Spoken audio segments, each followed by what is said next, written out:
May I also congratulate the national chairman of the ruling APC in Nigeria that yes, we are 25 years of unbroken democracy.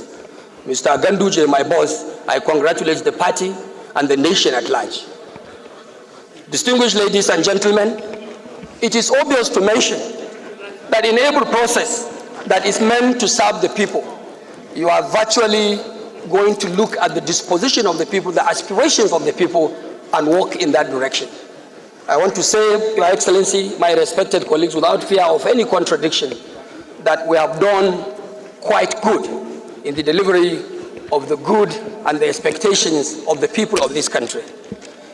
If you recall, Your Excellency, when we were having or facing the military juntas in the past, it was government that was run without, at least without this institution. And for us to have run a system with this institution reflecting and representing the interests of our people and in the overall interest of the nation for 25 years unbroken, Your Excellency, Mr. Speaker, my respected colleagues, is worthy of celebration. I therefore rise here proudly to say that we celebrate 25 years of unbroken back-to-back democracy in our great country, Nigeria.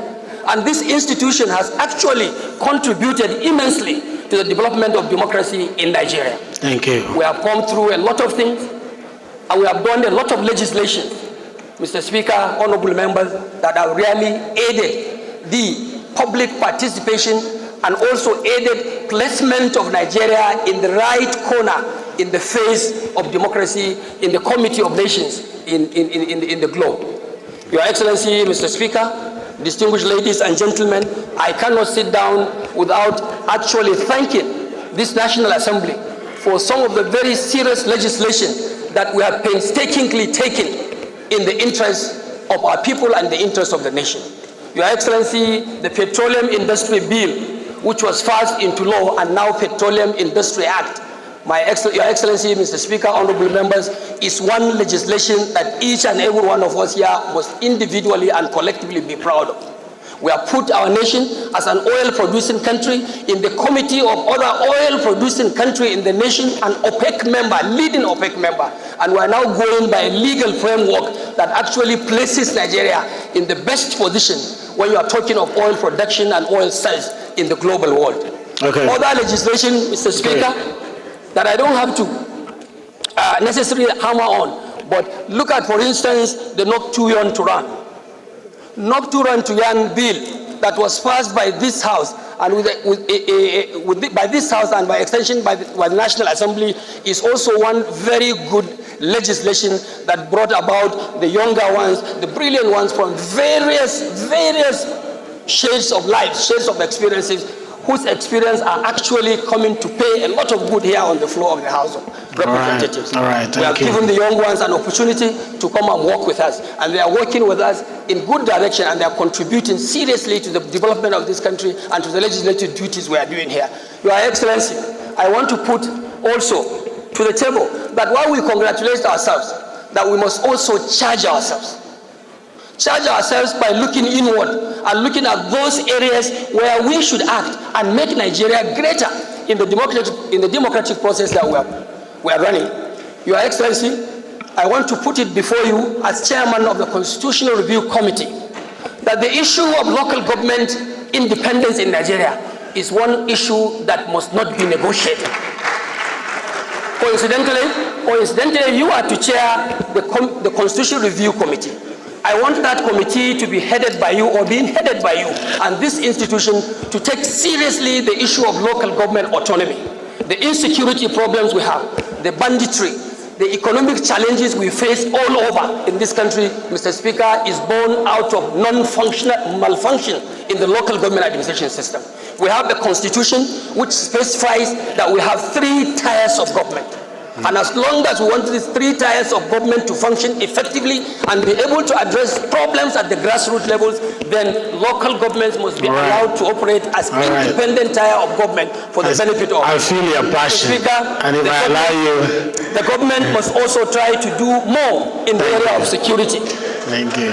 In the area of Thank you, security, so that we can give others people opportunity. are still facing security challenges, and the government and the institution of the legislature must also be ready to address this security problem so that our people everywhere in the country, in the 774 local governments, you have our people sleeping with their eyes closed. Thank you very much. I believe the House is ready for that. The government should also be ready for that. Thank you. Work on the same page to ensure the overall development of Nigeria in every aspect and every ramification. Thank you very much. Thank you, and God Baleke.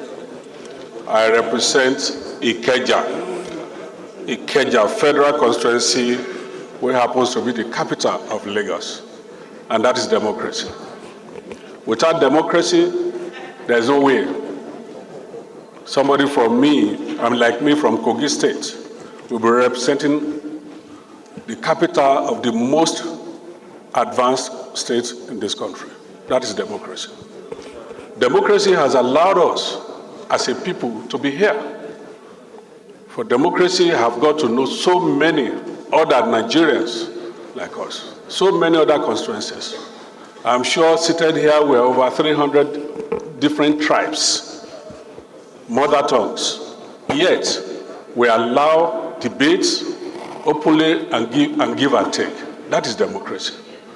In those days, under the military rule, you dare not stand up to talk.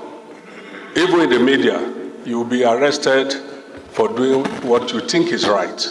But today, Nigerians under this human rights can talk, can say what they feel about government policies and what we need to do without any bias or any attack.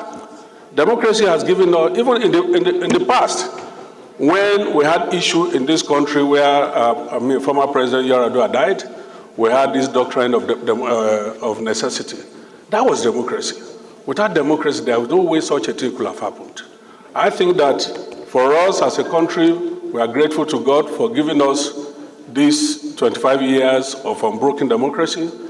For us as a country and as leaders, we need to look forward and see how we can better and advance the gains of democracy, how our people can be better off, and how this country will be more united, that the crisis in all the parts of this country can be eliminated.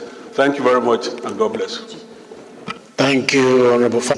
Honorable colleagues, we should be proud that we have nurtured our democracy during these uninterrupted 25 years. Not forgetting the fact that we equally have challenges, which we are still working assiduously within the society, in the executive, the legislature, issues of insecurity, and all other things.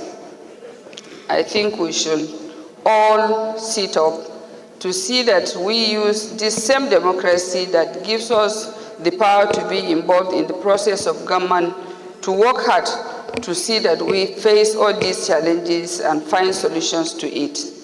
We should look at the issues of insecurity, particularly, which, if you see, has different impacts and has created a lot of humanitarian emergencies in the country today, which resulted in issue of hunger, issue of malnutrition among our children, lack of school among our children, a lot of other things. And even lack of hospitals has also generated a lot of health issues in this country.